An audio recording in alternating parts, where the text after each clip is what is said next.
Our veterans need your support. Foxfield Farm for a Recovery Mission is a not-for-profit organization that has been established to provide an equestrian groundwork training program for U.S. veterans with PTSD and related issues incurred through military service. This curriculum will be offered at absolutely no cost to any veteran participating in the program. This foundation will also incorporate the repurposing of rescue horses and locating new, responsible owners. The synergy of the work invested by the veterans to aid the recovery of these horses is equitably therapeutic. Please go to our website to be a supporter, www.foxfieldrecoverymission.org. Thank you.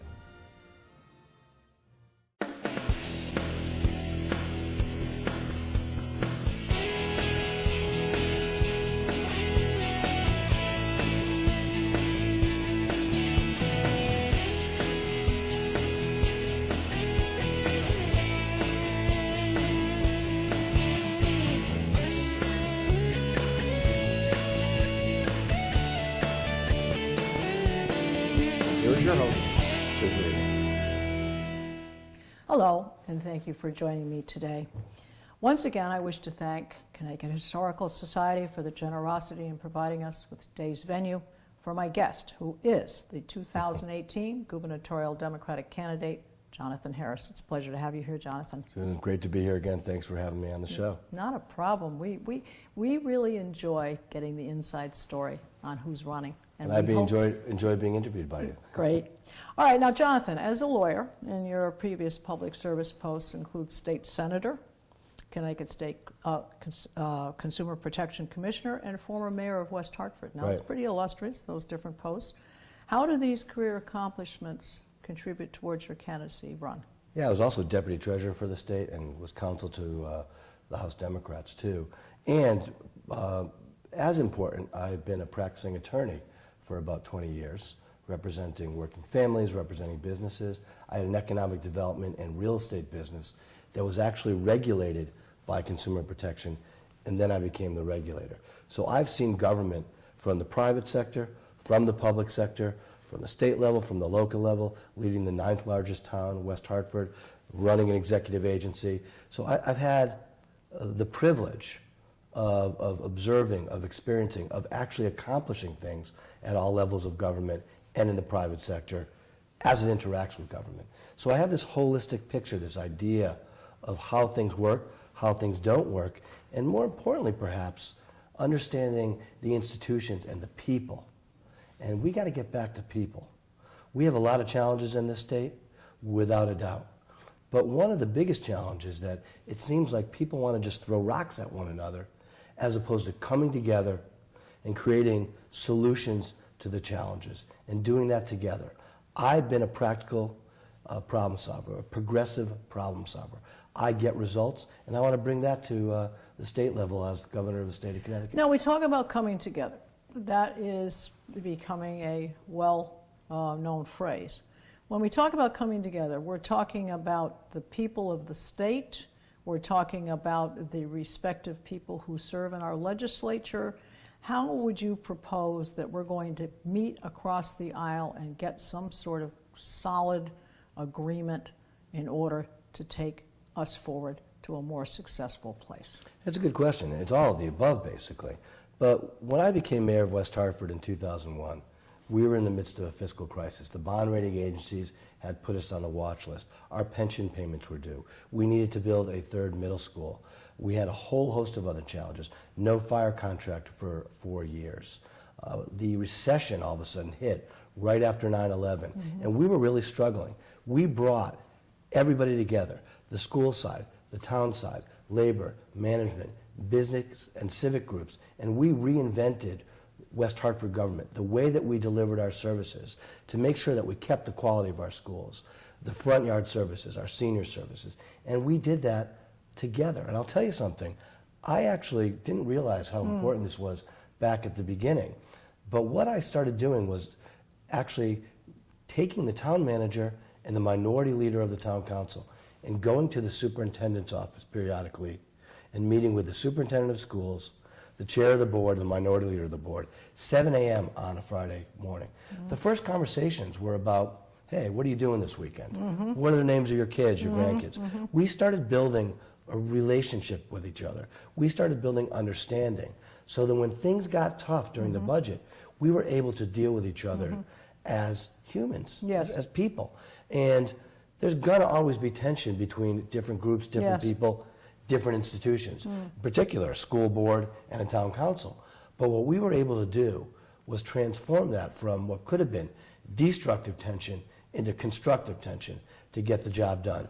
We were able to build back up our fund balance together. We were able to make our pension payments, which we had to do for the first time in 12 years. We built a third middle school. We were the first municipality in this state to have public pre-kindergarten at the same time. We got ourselves off the list, the watch list for the bond rating agencies, and we resolved that fire contract, bringing management, labor together. We not only had a fire contract that was fair to our workers, it saved the taxpayers money, and it was forward-looking.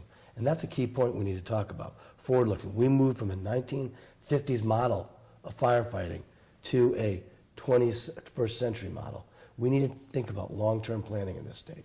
I think you said something, you really hit a note here, the relationship thing. So the relationships are built on a certain amount of confidence. People do not like things they don't understand. Right. When they understand the other person, where they're coming from, as you said, even down to family members, how things are going. Businesses, it's all about people. It's about that, and then when a mistake or a concern comes by, it's more acceptable. Right. It's something you can work with because you're a known entity and there's been a trust. If you don't have trust, you can't build on that. So that's a very important thing, and it's interesting you should say about West Hartford, because West Hartford is probably one of the most fortunate, successful towns in the state. I think it's viewed very highly as the place to live. And it's actually a microcosm of the state. If you look at it, the 9th largest municipality, 72 languages spoken in the schools. We have some of the wealthier individuals and some of the lower income individuals. The free and reduced lunch in our schools is around 25%. So it's not just this shining city on the hill. It's a city that has said, we are exceptional. We have diversity. We have a workforce. We have talent.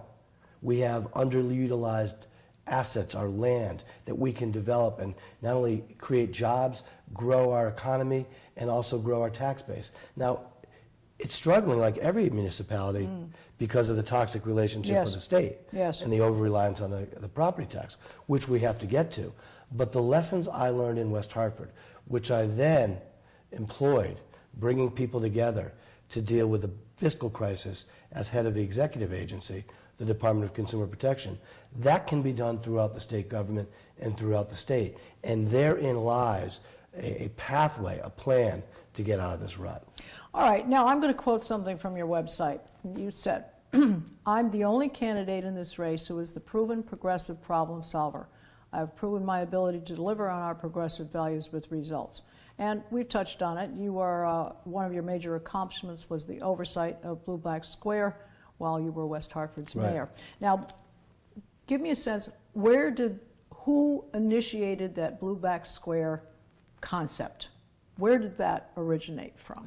This gets to one of the most important things that we need in this state. It's jobs, jobs, jobs, growth, growth, growth. That's key. There's some other things related to that. Education.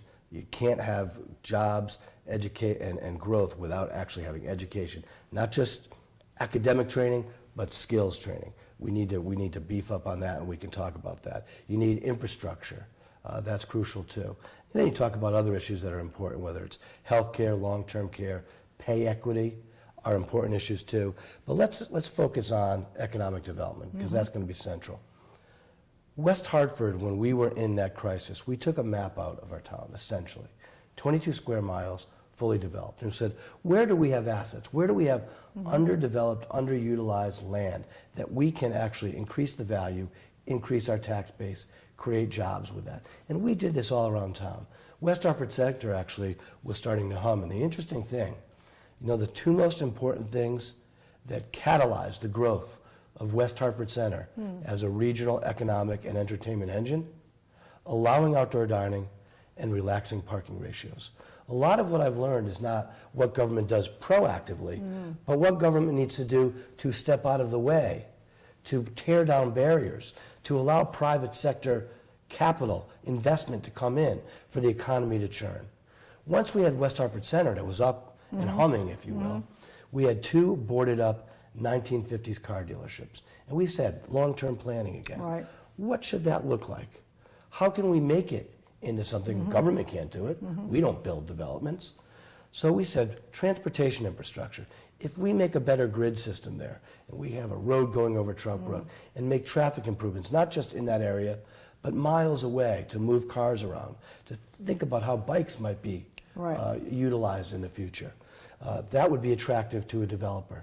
If we started cleaning up the property and making sure that that happened, what can we do vis-a-vis the state government to help that?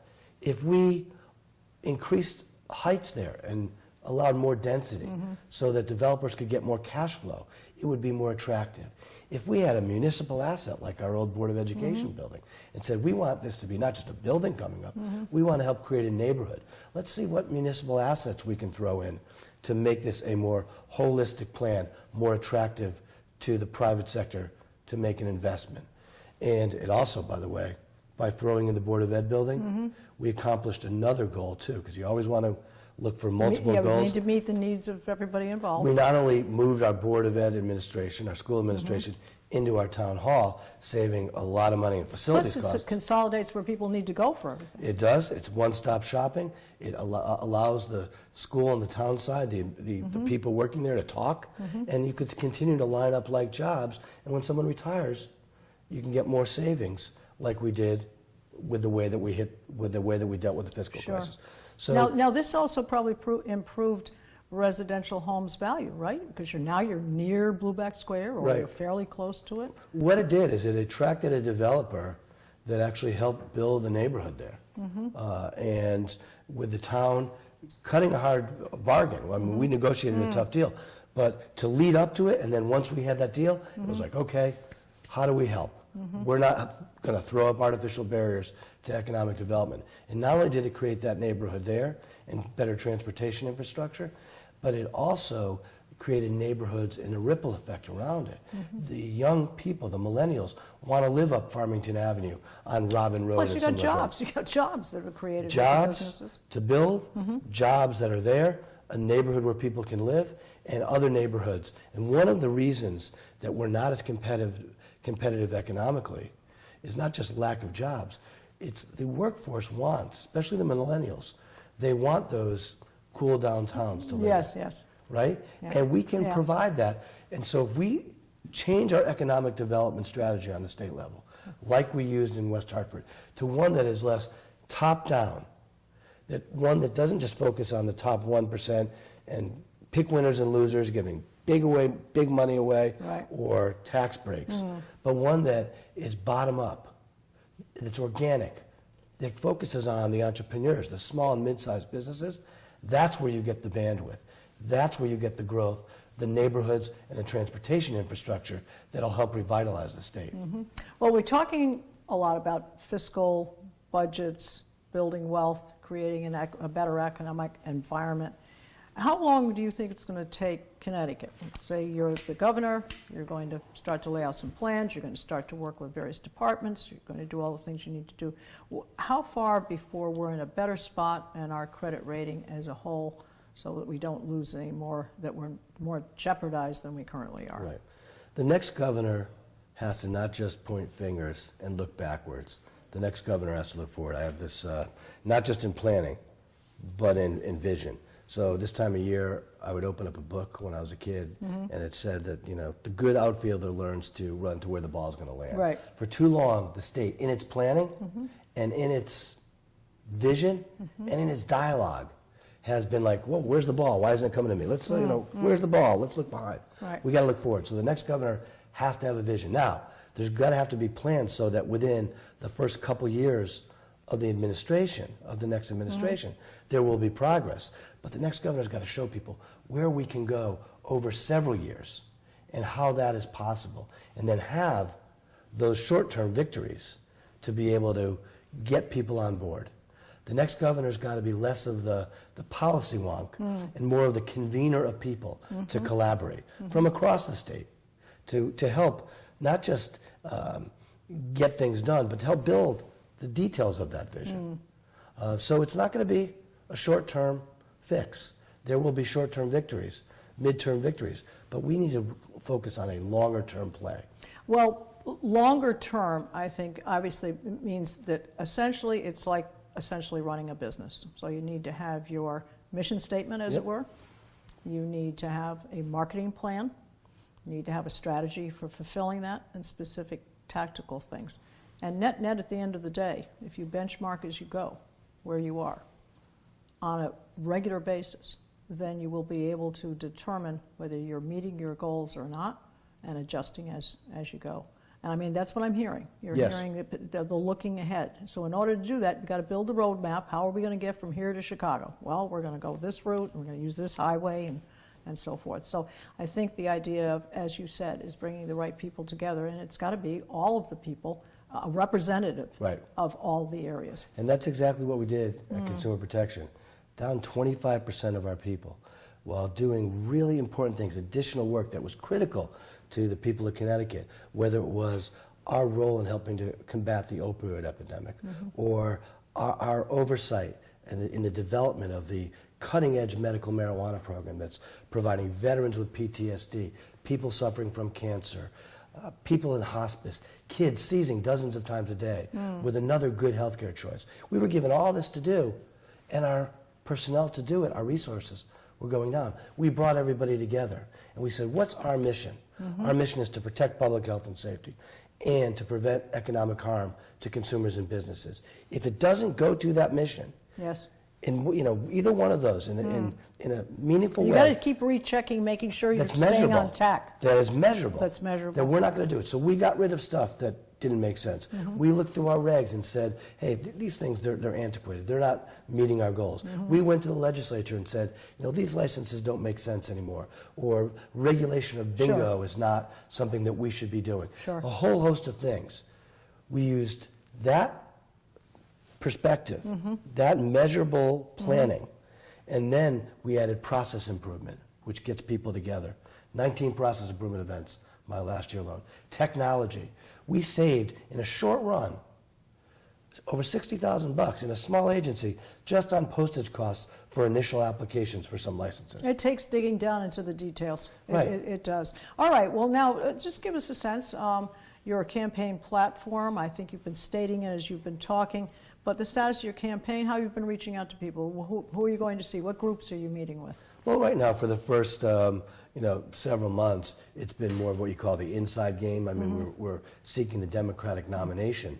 So I am out every night, every day, every weekend, at a local Democratic event, a Democratic town committee, meeting different groups that have particular information or interest, listening to people. I have been to, in the last 11 months, I didn't count it this week, but it's over 240 separate events. I put on, luckily I got a certified pre-owned Ford a year ago, a 1950 Ford Fusion, 15, excuse me, Ford Fusion, and racking up the miles on it. And we're everywhere. And we're also, of course, raising the dollars, because I'm participating in the public financing system, which I supported as a state senator, ran on once as a state senator, the first time that it was allowed. And we have to raise $250,000 in amounts of $100 or less.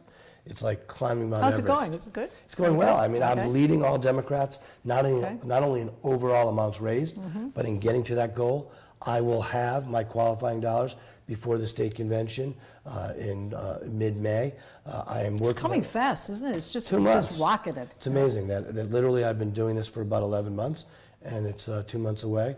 So I'm ready to get my delegates to get to a primary, have the money I need, and to go on and continue the discussion with the people of Connecticut, not just Democrats, everybody, to help get our state out of this rut. Well, we're talking about all the challenges. We're talking about all the where we are at risk and so forth. What do you see as some of the greatest assets that Connecticut has that we can put forward for what are the positive notes in Connecticut? Right. What do we need to emphasize there so we can attract new businesses, so we can retain the young people that we educate so well in Right. the state?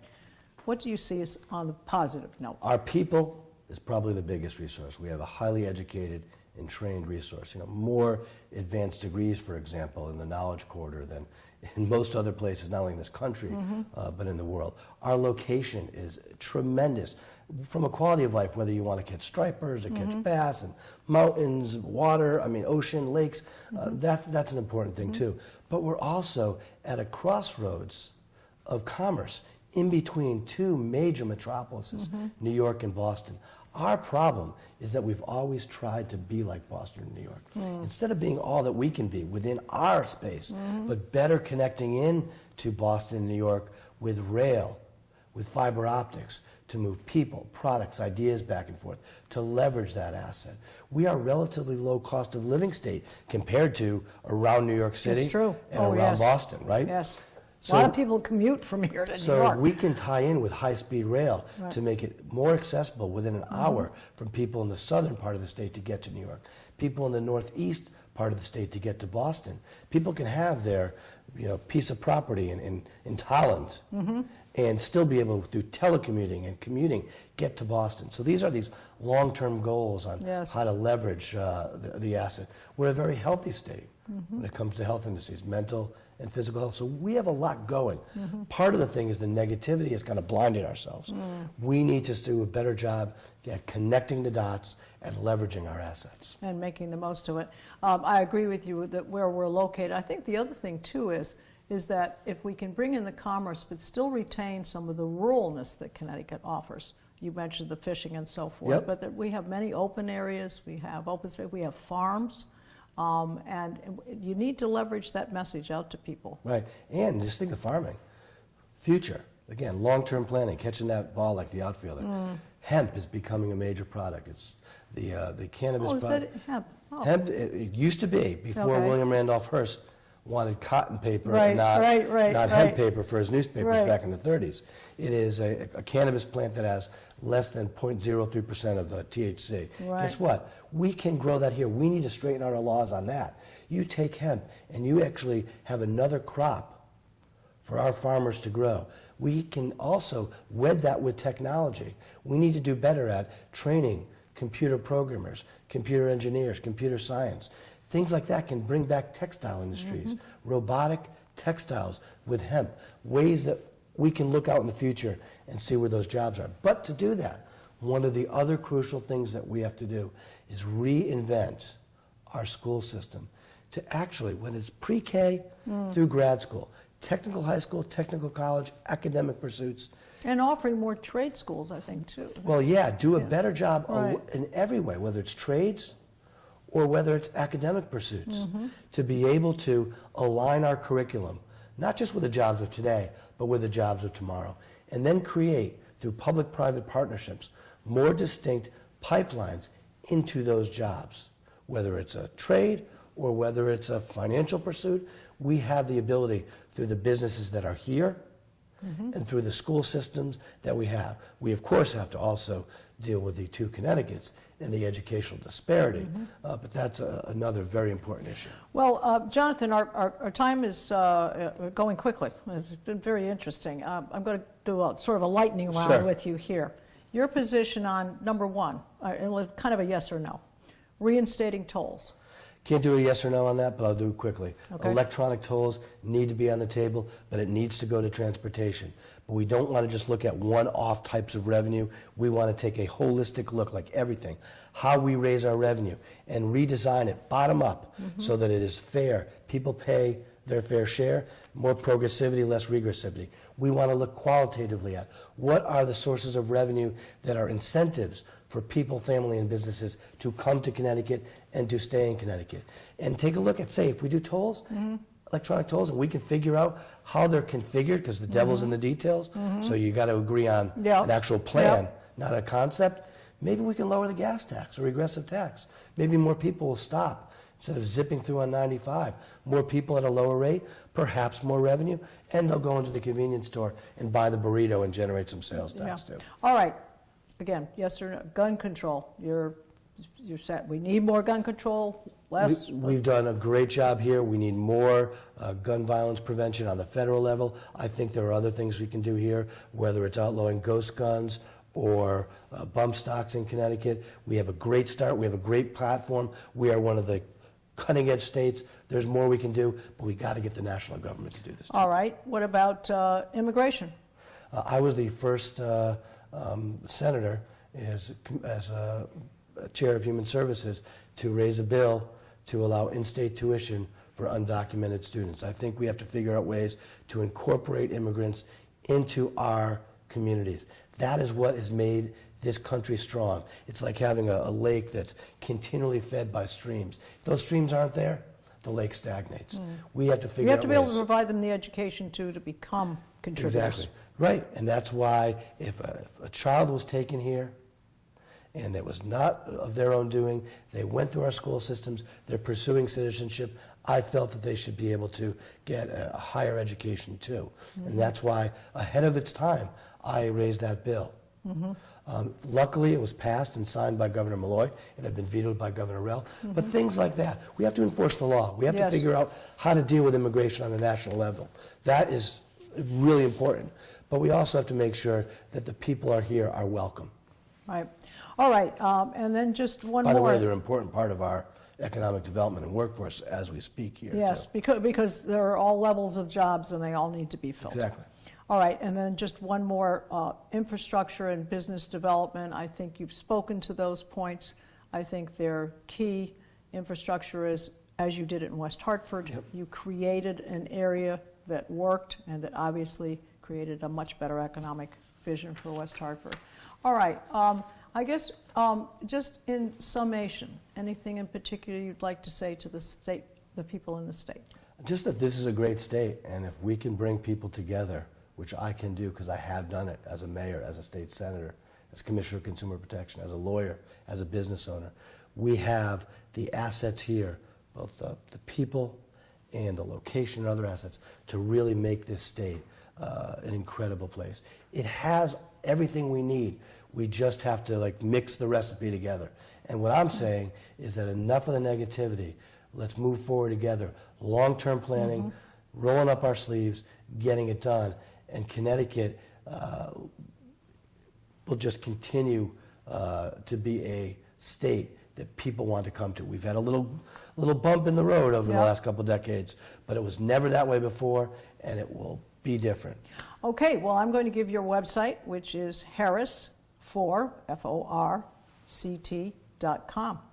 I also want to remind our guests who are watching today to be sure to visit the Connecticut Historical's website, chs.org, for membership and current exhibition information.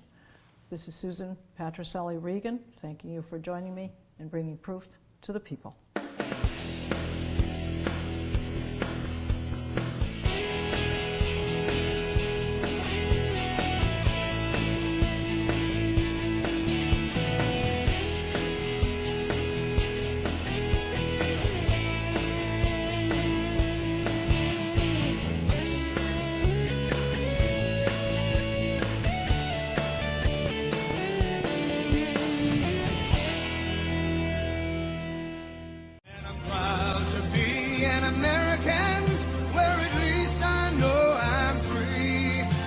I won't forget the men who died, who gave that right to me, and I gladly stand up next to you and defend her still today.